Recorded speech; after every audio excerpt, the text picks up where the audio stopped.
So we're going to reset, but this reset is different than all the other resets, and I'll tell you why. It's very important.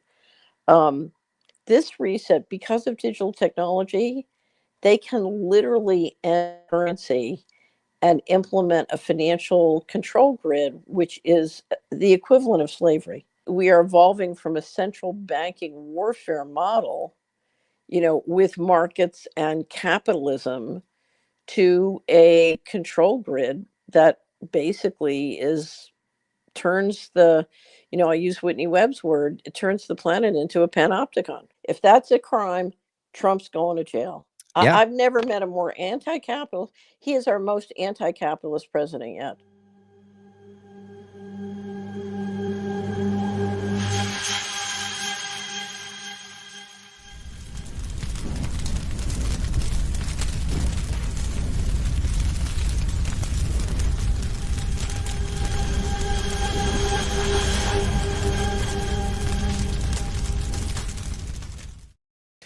Welcome to The Last American Vagabond. I have Catherine Austin Fitts joining me today for a very important conversation, something that I've been reviewing and seeing and discussing in different ways, but really kind of dove into recently with an article written from Gen X Girl for The Last American Vagabond entitled How American Tax Dollars Prop Up Israel's Zombie Economy.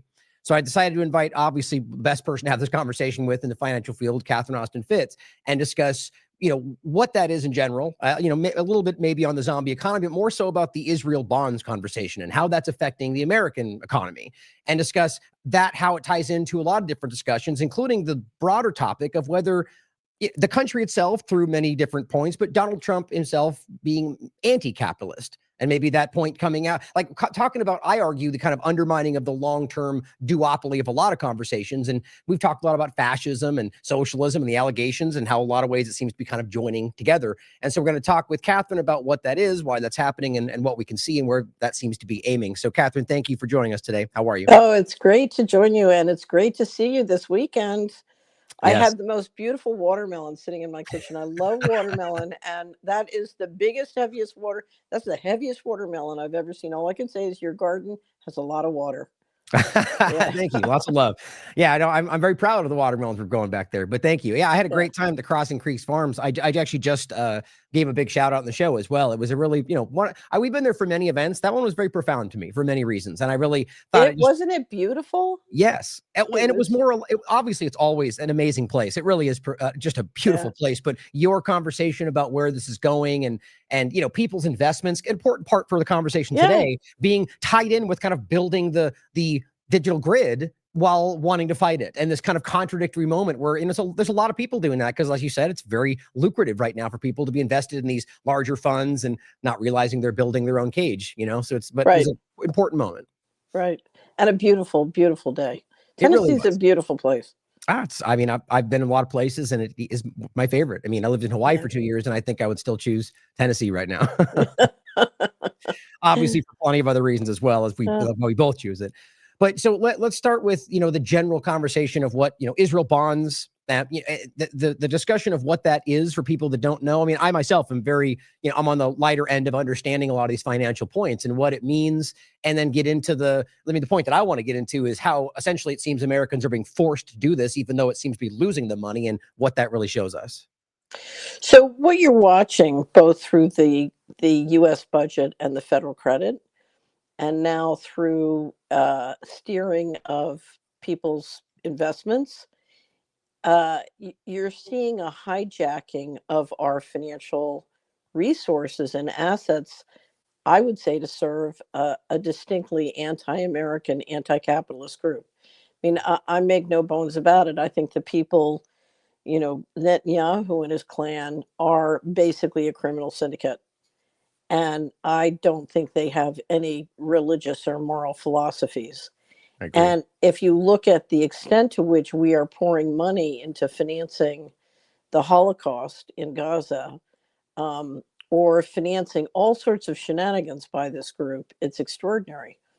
And as you can see, there's more and more indication of lawlessness in the way that they affect our governance structure, Mm-hmm. from the refusal to release the Epstein files, which I would put right at the top of this challenge, to APAC basically controlling congressmen to having people in both the executive branch and congressional branch have dual citizen passports, Mm. and terrible conflicts of interest. So we're literally watching the American government hijacked by private and foreign interests in a way that is very anti-American, very anti-capitalism, and very much, in many respects, I would say, against the law. Yeah, very much so. So, and this Israeli bond situation in Florida is an example of trying to make something legal that is clearly not legal. Mhm. If you look at all of the history of the investment of taxpayers' money through the pension funds or through the state and local budgets, there is a lot of history of something called the prudent man rule and fiduciary obligation. And you are never supposed to invest in anything that a prudent man wouldn't do. And of course, one of the ways that government officials tell the difference between prudent and non prudent is through bond ratings. And what we've seen in the last 20 years is the Department of Justice politicized bond ratings. They, Right. in, you know, after the financial crisis, when Standard and Poor's tried to drop the U.S. bond rating, Department of Justice went after their holding company and almost destroyed it.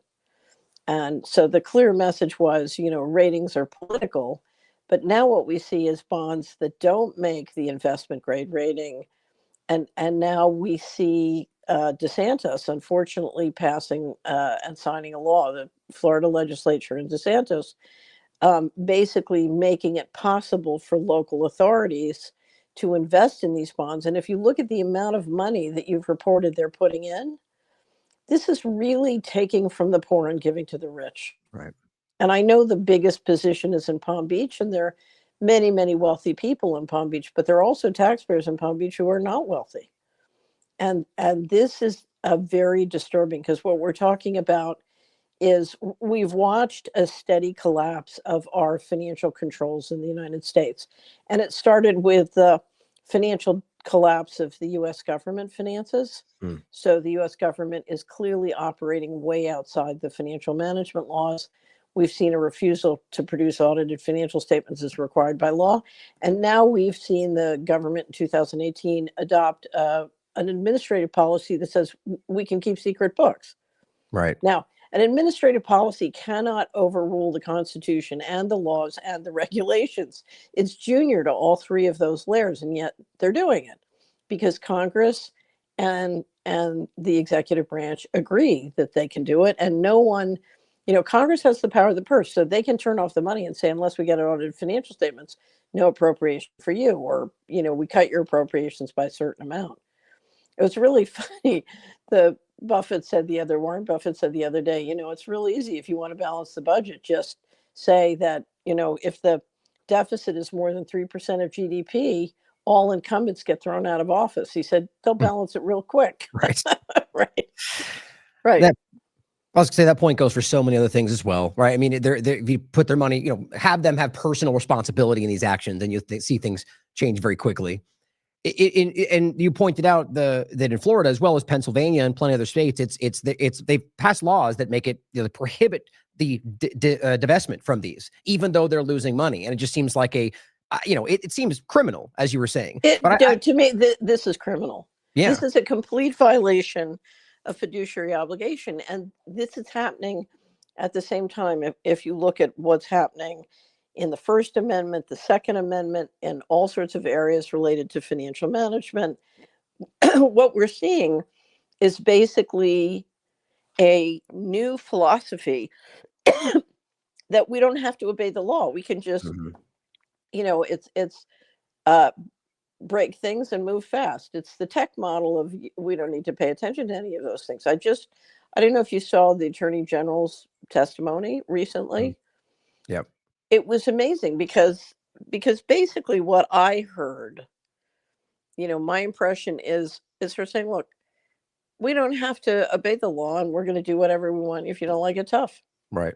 I mean, there's this feeling that the political power rests with the criminal syndicate, and the criminal syndicate can do whatever they want. And as long as if you do what they want, you're protected.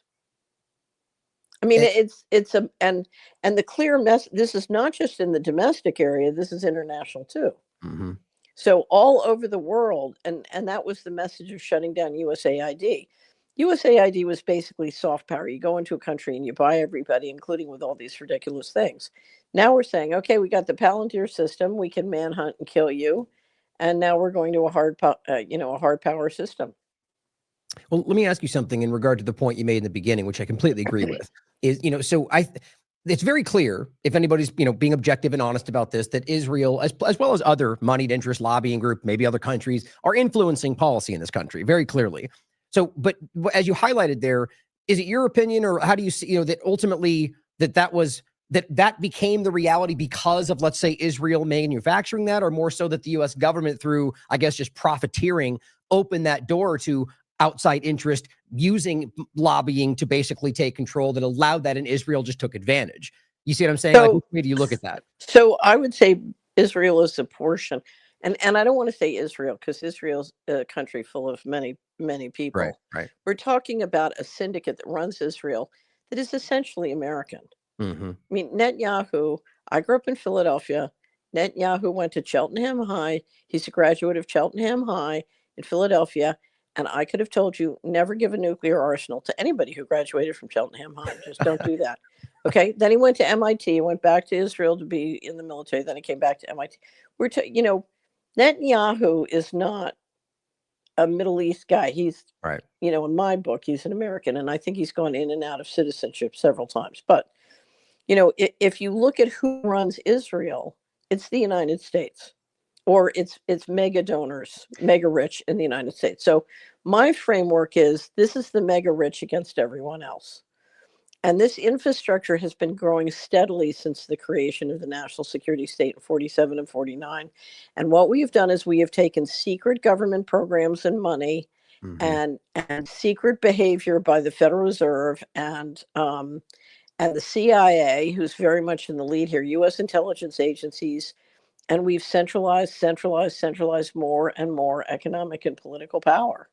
And one of the ways we've done that is by basically running economic hits all around the world. So we're Hmm. just publishing our new wrap up on plunder, and it gives chapter and verse. And one of the things you would hear the people doing those economic hits all around the world is eventually we're going to have to come back and do our domestic populations. Hmm. And now what you're watching a process happening in both Europe and the United States and the G7 nations where they are now plundering their own populations because they got their what whooped in the Ukraine, and now they can't plunder Russia. So now we're coming home and plundering home base.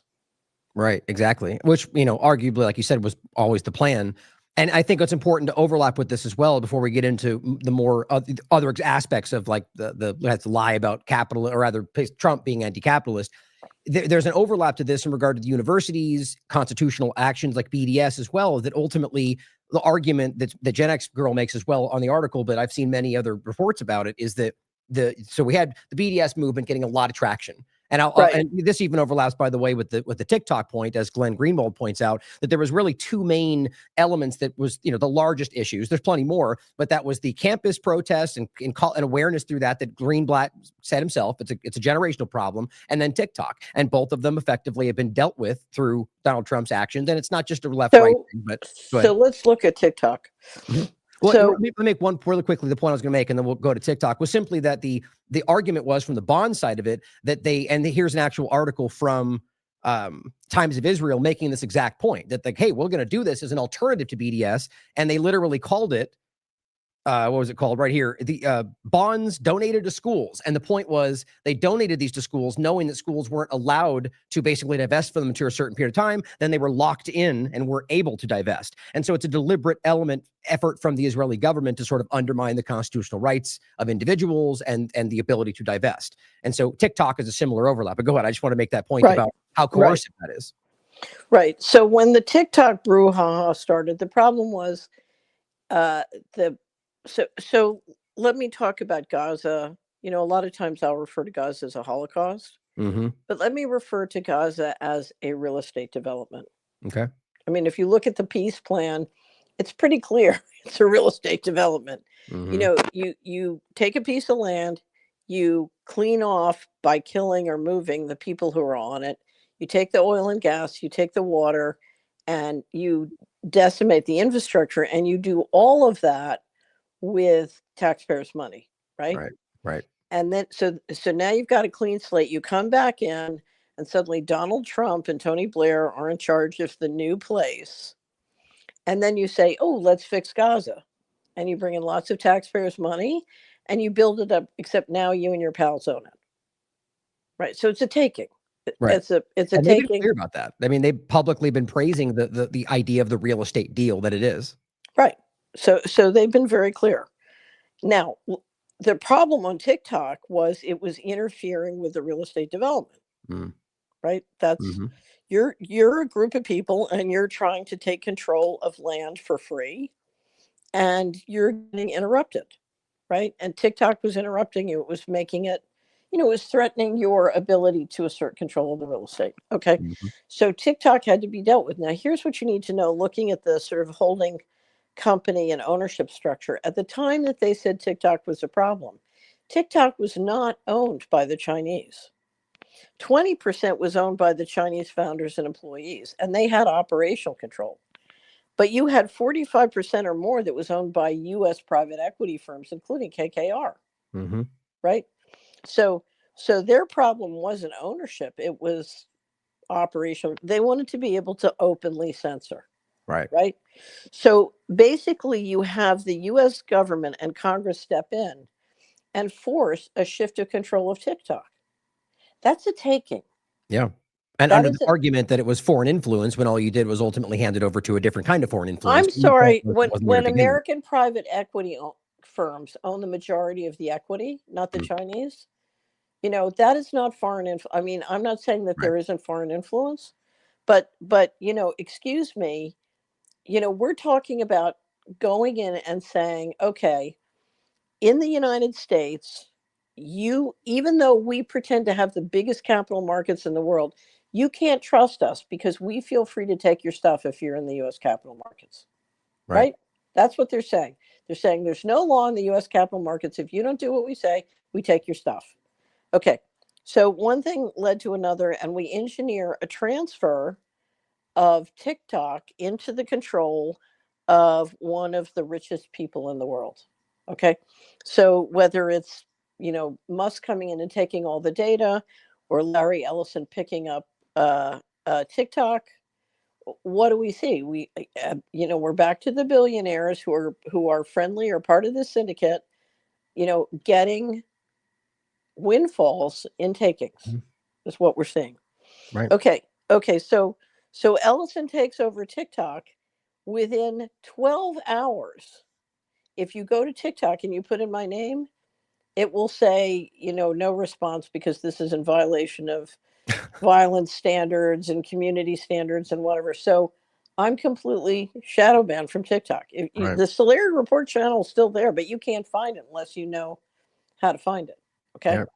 So that's what they're doing. They're taking assets and then they're turning around and they're doing that at the same time. What else is happening?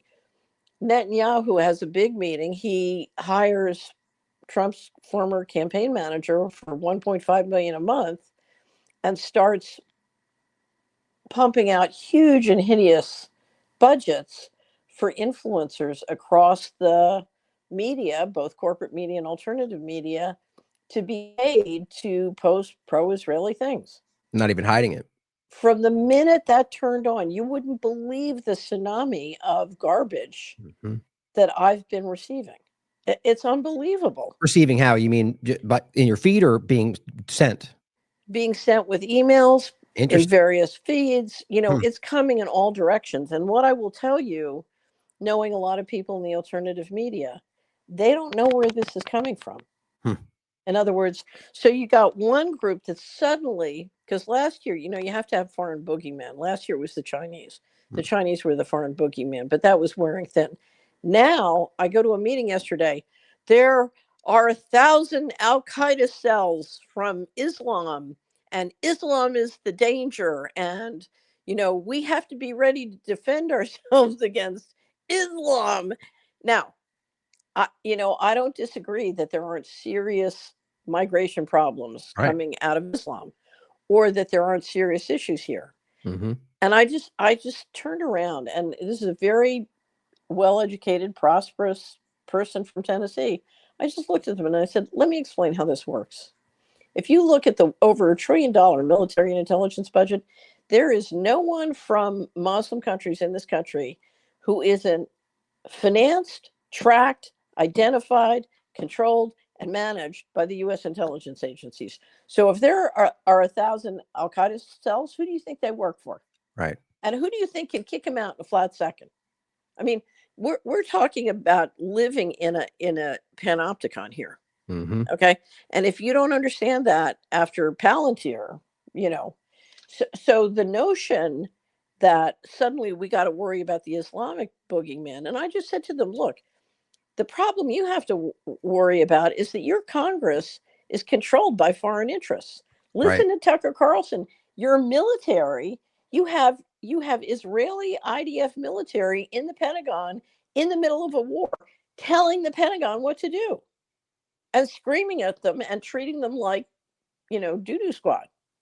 I have a video, by the way, we can play since I was just talking about this last night. Very short. This is from before this current focus. And I'll add, by the way, what you were saying, that I think it's very, very obvious, and this is why they're sort of in damage control, that the right very clearly, but I think both sides of the paradigm are very, very vocal and very aware that Israel is the largest issue in all that. And I think they're just kind of scrambling to try to cover that up. Like Luna basically just tried to argue that like China was responsible for Charlie Kirk's death and so on, despite not being proven in any case. I think it's interesting that there's a lot of effort to distract from that. Here is Wilkerson speaking to going underground about how the Israel controls the Pentagon. This is before, I believe this was even before October 7th he's referring to.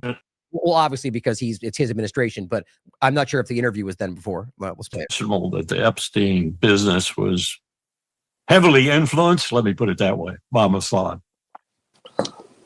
And so that's somehow emblematic on these huge geopolitical issues.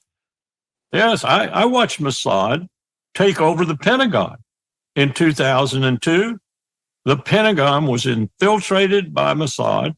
They did not need any identification to get through the river entrance of the building. They went upstairs to Douglas Feith, the Undersecretary of Defense for Policy, the third most powerful man in the Defense Department. Occasionally, they went to the second most powerful man, Paul Wolfowitz, the Deputy Secretary of Defense, and they had run of the Pentagon. Donald Rumsfeld, the Secretary of Defense, said to my boss one time, "Hell, I don't run my building. Mossad does." Wild. Okay, so I was just saying this on Money and Markets.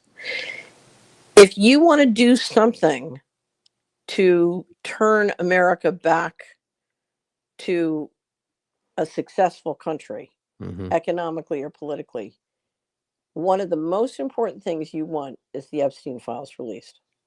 Right. Okay. If a criminal syndicate can control your government using control files, then there's no hope. So get those Epstein files released. I don't know if you just saw Howard Lutnick's latest interview. Oh, maybe not actually. Okay, so Howard Lutnick, Secretary of Commerce, gives an interview saying that Epstein, even though he's a next door neighbor and shared a wall, oh, I did see that one, gave him the creeps, and he couldn't believe it. But other people fell for it because they wanted the massages and they went along. And that included Bill Gates. So he added Bill Gates as going along with the massage. Okay, Right. so now we have Howard Lutnick implying that Bill Gates is a pedophile, or certainly sleeping with underage children. And then he says that Epstein was rich because he ran the most successful blackmail syndicate in history. Now, I would say it's because he ran one of the most successful money laundering things in history, but let's put that aside. So Howard Lutnick says that Epstein was a violent criminal, right? So he's trafficking children who are being raped, right? And he's blackmailing leaders. Okay, so we're talking about a major criminal conspiracy, according to the Secretary of Commerce. But meantime, the president and the attorney general are telling us we have no files, which we know is a complete lie. Right. because Massive. right, the compensation fund created after Epstein died from his estate allocated 140 million to 138 victims, or 138 million to 140 victims. So it's about a million per. Now you don't give 140 people $1 million per if there's no there, Right. right? And I Okay. was going to say that Massey in Congress laid out the 20 names that they have access to, the lies from Cash. Like there's no denying that they're trying to hide this right now. Well, it gets better. Mike Johnson is refusing Right. to swear in the 218th vote. So we have a congresswoman who now just won in a special election. We know she's going to vote for Massey's petition. She's going to put it over the top. Mike Johnson refuses to swear her in. Right. I mean, there are people who are calling this the Epstein shutdown. Yeah. I mean, Right. he alluded to that beforehand, in fact. I very much think that's at least a large part of why this is happening. And on top of that, I get the sense that what we're watching is that being one side of it. They can only stretch that as long as they can. I think the point is that's the holding point. I'm arguing that they're probably going after one of the Republicans like Nancy Mace, for example, to Right. get her to change, then they won't have it either way. That's what I think is happening. So what we saw was you had, I don't know if you saw the judge whose house blew up in South I did. Carolina. Yeah. But the gloves are coming off and the signals are always, if you oppose us, here's what happens. So let's look on September 10th. What happened on September 10th? In regard to Charlie Kirk. So you had the Charlie Kirk assassination event. Okay. What else happened on September 10th afterwards? What happened? The Senate voted to not release the Epstein files. Okay. What a coincidence. Right. Right. So back to a criminal syndicate controlling the country. So that is clearly outside the law. It is clearly criminal. And these things, but at the same time, if you're a state or local official, you don't want your house blown up. Right? Right. Yeah. Right. Obviously. But the next thing you know, you're legislating things that give to the syndicate our money. So it's a bank robbery by blackmail. Yeah, exactly. Well, Right. so how does the Epstein overlap tie into the financial side of it all? I mean, you made the case already about the money laundering, but go deeper on that and why that connects. Well, Epstein goes to the White House, according to Whitney Webb, in 1994. And if you want to understand Whitney Epstein, you really have to read Whitney Webb's books and I agree. materials that all rolled out on your wonderful website. But so Epstein is taken by Bob Rubin, who's the National Economic Advisor, later Secretary of the Treasury. So Bob takes Epstein to the White House in 1994, introduces him to Clintons. Before the Clintons leave, he's gone to the White House many, many, many times. Whitney has the numbers in her books, but it's extraordinary. And then in 1997, beginning of fiscal 1998, we have Rubin go over to Treasury. Forget exactly when he goes over, but Rubin goes over to Treasury. He brings in Gary Gensler from Goldman Sachs, his old partner from Goldman Sachs, and suddenly 21 trillion starts disappearing from the federal government. Then Clinton leaves the White House and proceeds to get in a plane with Epstein, and they start flying around the world where huge and hideous amounts of money start being donated back to places like the Clinton Foundation and the Gates Foundation. Where'd that money really come from? Clearly from the operation, it sounds. I have all sorts of theories, and we have no proof. But when $21 trillion goes missing here, the offshore havens explode in price. The BIS and the New York Fed grow much, much closer. And then suddenly huge and hideous amounts of money mysteriously show up, donated to all these foundations who are implementing control and social control. The coincidence is remarkable. Yeah. Well, is this where the FASB 56 part comes into play in regard to the black books or the dark books? Right. So here's what happened. So in 1998, I started to see the money disappearing, including from HUD. So Rubin's over at Treasury, and vast amounts of money start disappearing from both HUD and DOD. As of 9/11, remember, the day before 9/11, Rumsfeld admitted at a press conference that 2.3 trillion had gone missing the prior year. So we started to bring pressure because I'd been part of a group of people in the first Bush administration who had gotten laws passed requiring audited financial statements. And a process had begun where the federal government would start to publish something saying we can't produce audited financial statements. And one of the problems is we have this undocumentable adjustments, that undocumentable adjustments. I never worked at the Pentagon, but I was the Assistant Secretary of Housing at HUD. And what I know is that's if you look at the amount of money, there's almost $1 trillion now missing from HUD. It's impossible.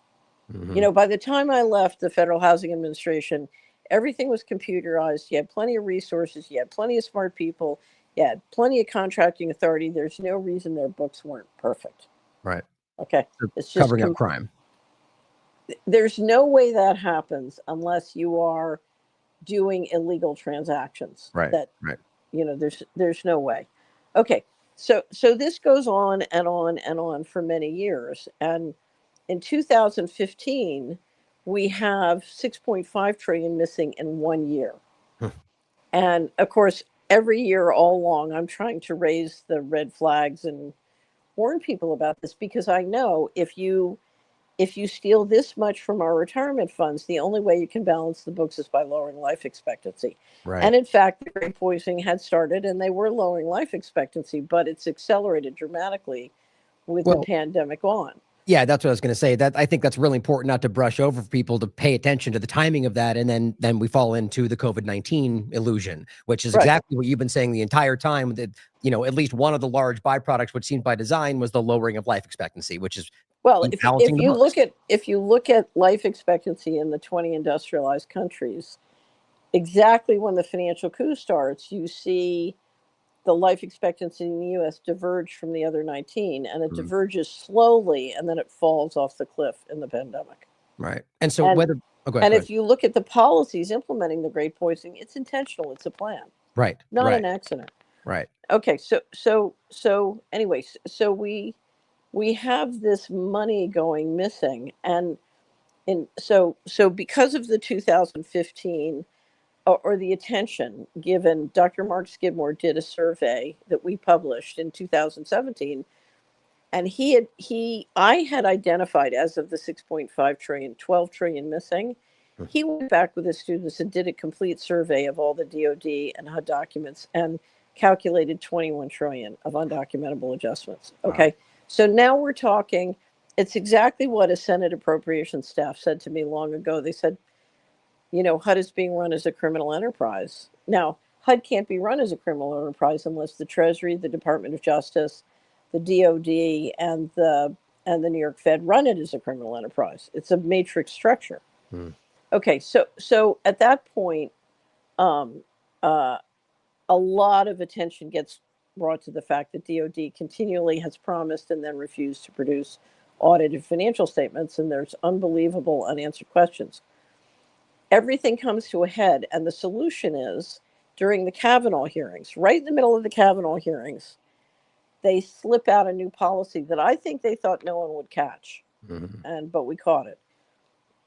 It was called Federal Accounting Standards Advisory Board Statement 56, and what it said is a secret group of people by a secret process could take a secret amount of the financial information and move it into a secret set of books. So the federal government can keep two sets of books, and no one can know who's deciding this, on what criteria, how much has been moved out. And then if you throw in, and this applies not just to the 24 covered agencies, but another 150 related sort of corporations or agencies or entities, and then with the national security and classification laws, voila, it also applies to the big banks and defense contractors and IT companies that do business with the federal government. So now, Ryan, we're looking at a situation where the American stock and bond market essentially have no meaningful disclosure. And one thing I always point out is that so essentially what they did right there was, there's an issue that people are acknowledging and say, okay, we'll do something about the issue. And instead of doing something about the issue, they just make it so it's not seen, or somehow it's legalized, or, Right. they did this Ron Paul used to often make this point where they just Right. go, okay, now it's legal. So no problem. Right. It's just very, Yeah, but here's the thing: an administrative policy cannot overrule the Constitution, right. the law, and regulations. It's junior to all those things. So we have an excellent article called Caveat Emptor, where I explain what this means to investors. And this is also, remember, part and parcel where the rating agencies can't do anything because the Department of Justice has made it clear if you Mm-hmm. drop our rating, we'll get you. Now, Moody's just dropped the rating a little bit. So apparently a little bit is being allowed. But um, this is extraordinary because let me give you an example. For 10 years, I was an investment advisor after I settled the litigation with the Department of Justice.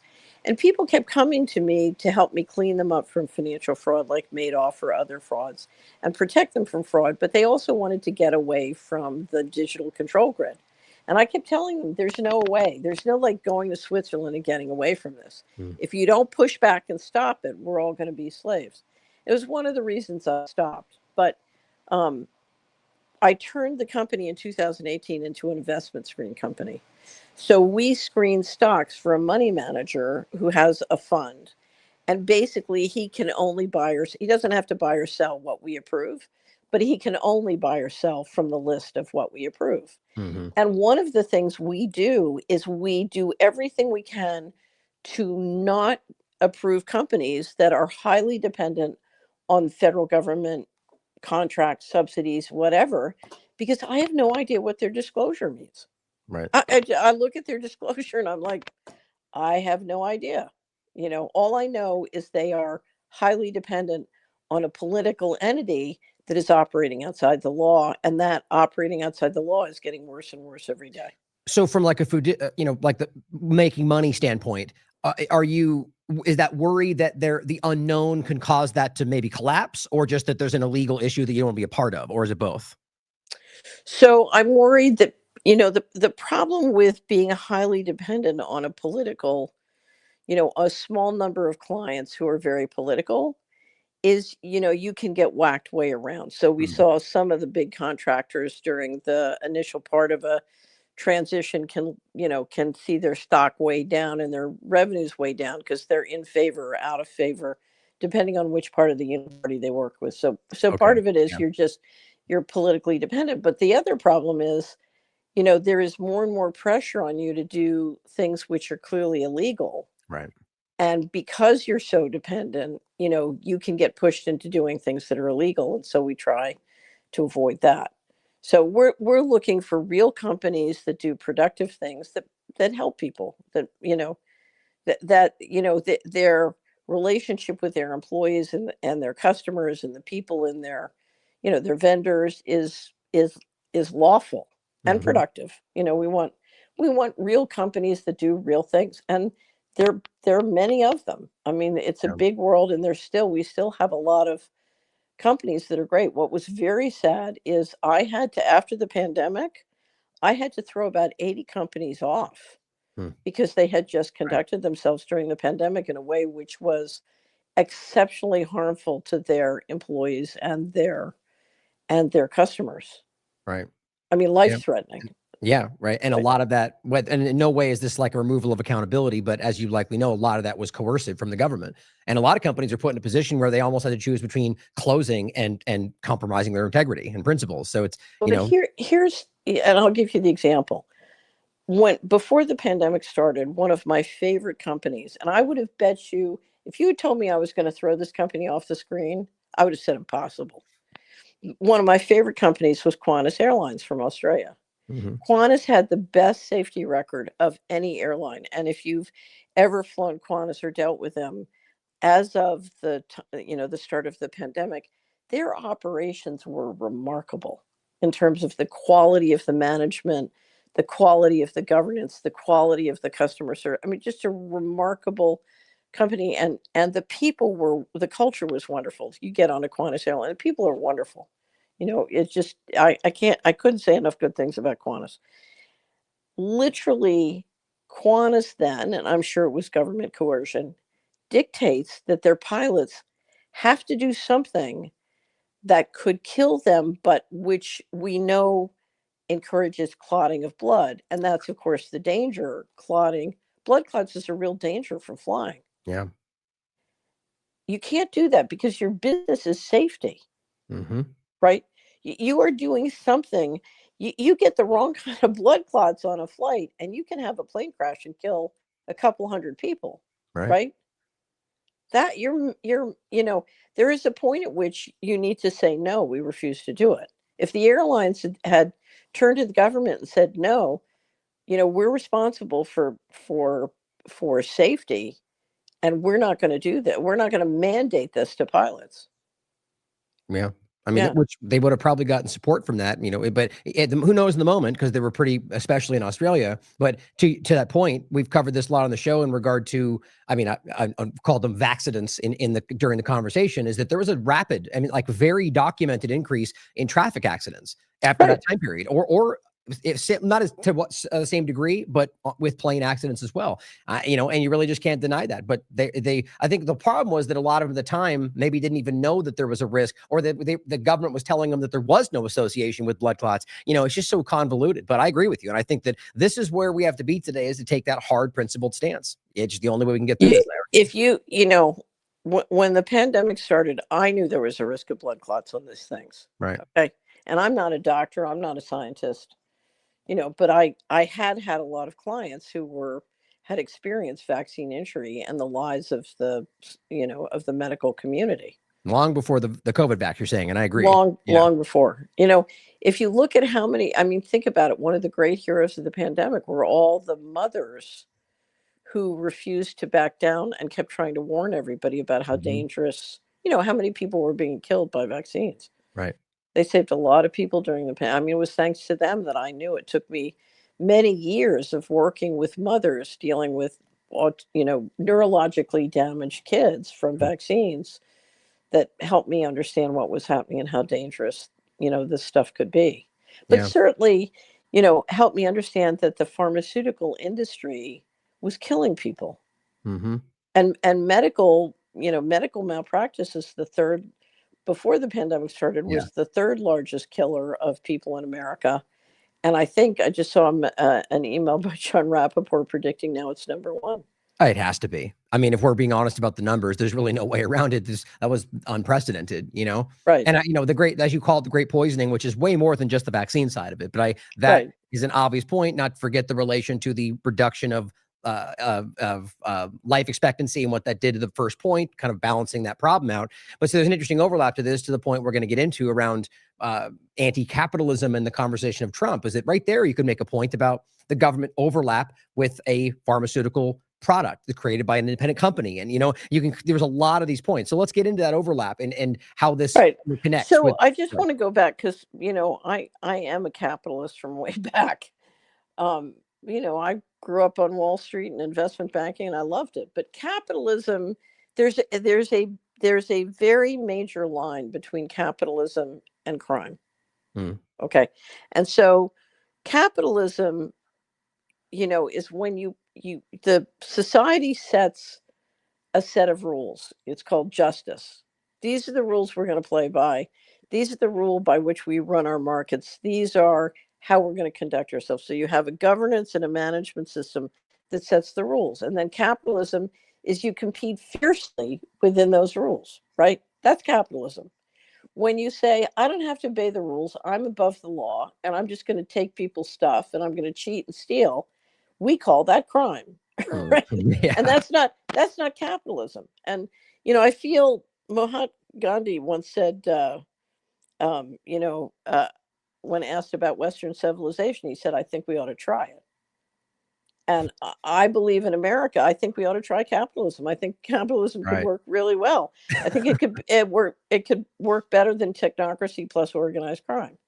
Well, so just on a quick note, then how would you describe the current financial system, or what would you call what we're dealing with right now? So we're dealing with a central bank reset. And this reset, the central banks reset the system every sort of 80 to 120 years is my read of things. And we're in what they got together in 2018 and looked at a plan from a group of central bankers working through the BlackRock Institute called Going Direct. And if you come to Solari, we have a great deal of information about the Going Direct reset. And so we're going to reset, but this reset is different than all the other resets, and I'll tell you why. It's very important. Um, this reset, because of digital technology, they can literally end currency and implement a financial control grid, which is the equivalent of slavery. Hmm. It's, if you look at why they canceled the African slave trade, it solves all the problems they had then that caused them to cancel it.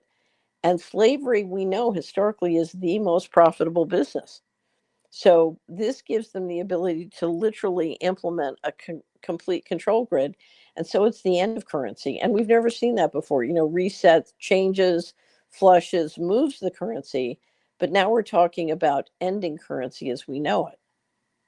It's quite remarkable. In other words, we are evolving from a central banking warfare model, with markets and capitalism, to a control grid that basically turns I use Whitney Webb's word, it turns the planet into a panopticon. Right. It's a prison. Right. And one of the things I keep saying about that, and what that you just described there, is that pushes us into a place where, kind of what we were saying earlier, that our opinions, our thoughts, our constitutional rights, it's irrelevant at that point. It's beyond that. Right. And I think that's one of the reasons it's happening. So we go from a status of human to a status of slave. Yes. Yeah. Basically, you're looking at mega rich versus everyone else. And mega rich is looking at this situation and saying, we want total central control. And so we want a slavery system. There'll be plenty of mind control because slaves who don't know they're slaves are more profitable. But if you look at the system, it's designed to basically extract as much value from each person. So no one has any rights, and nobody has any right to. We have no human rights and no property rights. Right. You own nothing, and you've never been happier. It's the Right. WEF plan, right? Right. Yeah. Well, Right. so overlapping this then with the point of Trump being anti-capitalist, or really what I would say is the best way to frame it largely is, we've talked about the kind of the two sides, fascism, communism, and sort of how there's very many overlaps to that very same thing. And we can see both happening on Biden and Trump's administration. And so the conversation tends to be that, they get called different things, but ultimately it seems the government has been guiding us in this very same direction. So the point, though, is that people would clutch their pearls at the argument that Donald Trump is somehow. So let not me capitalist. show Right. you how the game works. Mhm. Okay. So I live an hour outside of Memphis, and Memphis has an absolutely horrible crime problem. Mm-hmm. And they've had a district attorney, I'm told, who basically let the criminals run free. Okay. Now, we know the criminals running free, to the extent they're doing narcotics trafficking or sex slave trafficking, it's not those criminals who are making all the money. The money's going upstairs, right? Right. Because you can't transact a dime in this financial system. It's all controlled by the banks. Okay. So the money's going upstairs. But anyway, so we have a DA who wouldn't prosecute. There's a wonderful senator from this area who's been trying to get that DA impeached, because what do you need?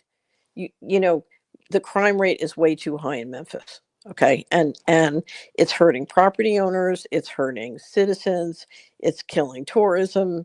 It's just bad. So, Mhm. but what do you need? You need a non-Soros finance DA. You need a real DA who's prosecuting crime, Right. and not permitting crime to happen in the city. That's your solution. Okay. Now, hold that thought, because this is the ping pong of the uniparty. So we got Mhm. one side of the uniparty promoting this, sort of allowing crime to ravage Memphis. So in comes Trump. And if you look at what happened in Chicago, Trump is basically saying, okay, well, ICE is going to drop in and round up people without warrants or evidence, and including U.S. citizens and their kids, and confiscate property freely. Now, why would ICE do that? Mm. ICE would do that because if you get pushback against ICE, it gives the president authority to drop in the military, Right. right? He's allowed to drop in military to protect ICE and ICE facilities, right? Is he, though? Well, I'll come back to that, though. Go ahead. Okay, well, let's just assume, Mhm. He can have standing. What he doesn't have standing to do is drop in the National Guard or the military to deal with local crime. Mm. Right? Right. That's the Yep. mayor's job, the police job. Okay. But if he can cook up a pushback against ICE, now, somebody said, oh, well, look at what ICE did, in Portland, in June. And my attitude was, really, who financed it? Mm-hmm. Okay. This is a theater. And you've got, so I was having a debate with somebody from Memphis the other day. No, they were from the other side of Tennessee, but we're talking about Memphis. And they said, I would be happy for the president to drop military into Memphis to stop crime. Okay. Wow. And I said, pointing to what happened in Chicago, what about the rights of the people in Memphis? And she said, they have no rights until they're in prison. Okay. Now, what this does is say no warrants, no due process, no effort to determine whether somebody's a citizen or an immigrant. Right. Okay. So let's talk about the precedent. What we're saying is, I can arrest somebody with no warrant. I can, if you look at what's going on in California, I can hold them for 37 days at great expense of the taxpayer with no warrant and no identification and no due process. So no evidence, no warrant, no due process, right? And I can put them in prison. And the basis upon which I can do this is because I say they're a domestic terrorist. Right. So if I say you're let's say you have 100 acres of farmland I want for my data center. Oh, good point. I just say you're a terrorist, and then no warrant, no due process. I can go arrest you, put you in prison, and confiscate your property, all because I say you're a terrorist. Mm-hmm. Right? We're talking the plunder game. Right. Right? And what this person didn't understand, they were arguing to set a precedent that was going to be used to target them and take their property. Right. And they didn't understand that. And they said to me, you don't like Trump? I said, this has nothing to do with Trump. Right. Exactly. It's always you're watching a theater, the Soros DA, and dropping the military in and setting a precedent that we can come and arrest you because we say you're a terrorist and take your property. That's a precedent for the plunder team. And you're getting played by the theater. You're getting squeezed by the theater to fall in the trap to support it. right. And just to broaden it out a touch, it's more than just that specific point, as you would argue as well. It can be used in any other way. We want to suppress your speech because you're a terrorist. We want to anything they want to. The point is that if when he jumps to that terrorism claim, like the U.S. government's been doing all over the world, they can essentially argue that that's national security and they can do whatever they want, which is the larger point. It's everywhere you look. Right. And so I'm sitting there talking to this wonderful, well-educated, wealthy person who is helping to build the plunder machinery and precedents that will take her assets. Right. I'm like, don't you see the game? Do you think that's because she believes that somehow Trump is not going to do that to her? Or she doesn't have the foresight to see that the next Democratic administration could do the same? I mean, I don't understand how smart people can fall into that trap. So we should talk about that. But here's the thing. The first thing you have to understand is that all of the organized crime in this country is centrally controlled. A soccer mom cannot back the drug dealer out of the neighborhood because he works for Tony Soprano, who finances James Bond. Right? Right. Okay. And the business is very centralized. So if there are criminal gangs dealing drugs in Memphis, they are not running that business. They are working. They are on a chain of command, and the money is flowing upstairs. That's what you have to understand. Mm-hmm. And the people who control that business can turn it on and off whenever they want. Right? Right. So first of all, you've got to see the game. And the reality is, the things that are destroying your city or destroying Memphis, are centrally organized and controlled. And if you want to push back on the third rail, you've got to bring transparency to that, and you've got to deal with that and not get ping pong back and forth in the uniparty game. Right. And then back to the point, I know you've got limited time. So at the seizing of land or any other way they would do that brings back to that point that it's sort of an illusion about the capital. So the way you're framing that, would you argue that both the uniparty is where would you frame that in the scale from capitalism, communism, fascism? How would you frame There's a real competition in the Uniparty, and that is who gets the right to grift and steal this year. it? Mm-hmm. Well, I thought it was very interesting that, for example, that Trump and so did Biden, by the way, classified anti-capitalism as a political, pre-crime. Trump is well going to jail. If that's a crime, Trump's going to jail. Yeah. I've never met a more anti-capitalist. He is our most anti-capitalist president yet. How interesting. Now, again, do you think that's just because this is the time in which that's supposed to happen, but that's his way, the way he sees it? Like, is it his opinion? Is that what he believes? Let's go back to the mega rich versus everything else. Mhm. You have Bibi Netanyahu running all over the Middle East, according to Tucker Carlson, telling people that he controls America. Yeah, that's not new. Yeah. Right. So I think if you look at the syndicate that's doing Gaza, they see Gaza as near success, and they're ready to do Europe and the United States. Mm. And you've got to get a digital ID, you've got to get programmable money, and you've got to get enough shredding of the Constitution so that you're free to rock and roll. So if you want to bring Gaza to America, it's digital ID, programmable money, and compromise of the constitutional protections on due process. And First Amendment, Second Amendment, you're trying to shred the Constitution, and you're trying to get the MAGA group to support you in doing that. Right. It's Right. just the slowly eroding this, or rather just creating the justification for people to call for their own subjugation. And that's kind of the same point. I don't, why anybody can't see that next step, especially since historically this has always seemed to teeter-totter back and forth. I mean, this is where I come to the point whether Here's the thing. Mhm. We always come through one of the elections, and people get their hopes up about things which are not, they get false hopes, and they don't want to let it go because it makes life unbearable if they have to give up their false hope. Yeah. And so you get a false hope that someone in the White House here's the thing. That machinery is centralized and controlled. The reason that Solari has invested so much time and effort in working with the states is because there's still more latitude at the states, and the states have lots of power under the Constitution. So, and that's why Israel just took 250 state legislators, Right. To Israel.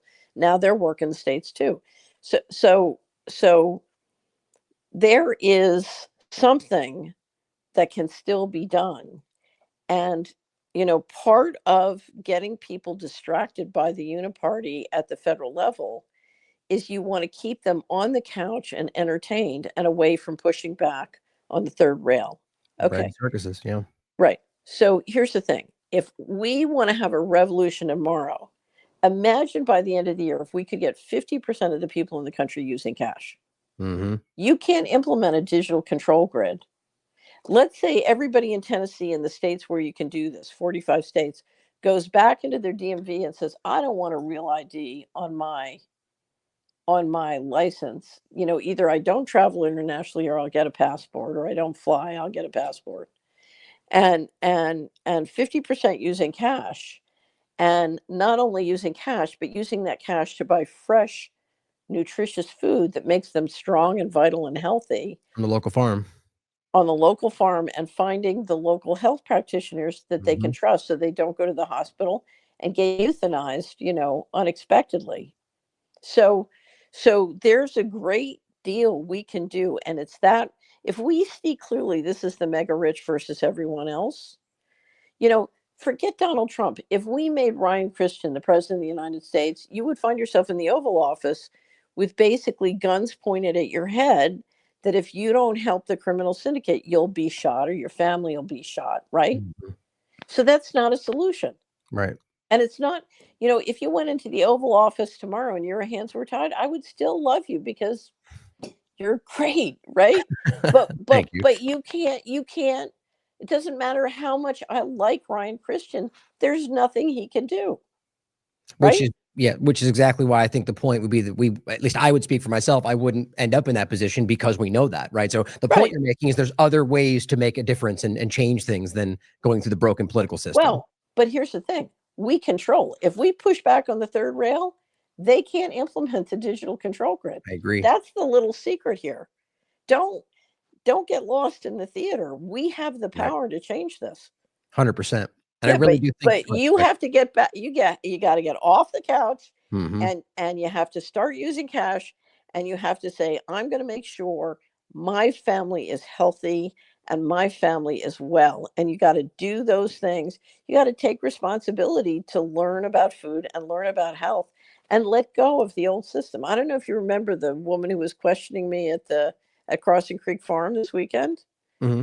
So she described the fact that she'd been in the traditional model and then had discovered, she had listened to Larry and all of us and discovered, oh, wait, I got to get out of this box and get into a healthy model. And she Right.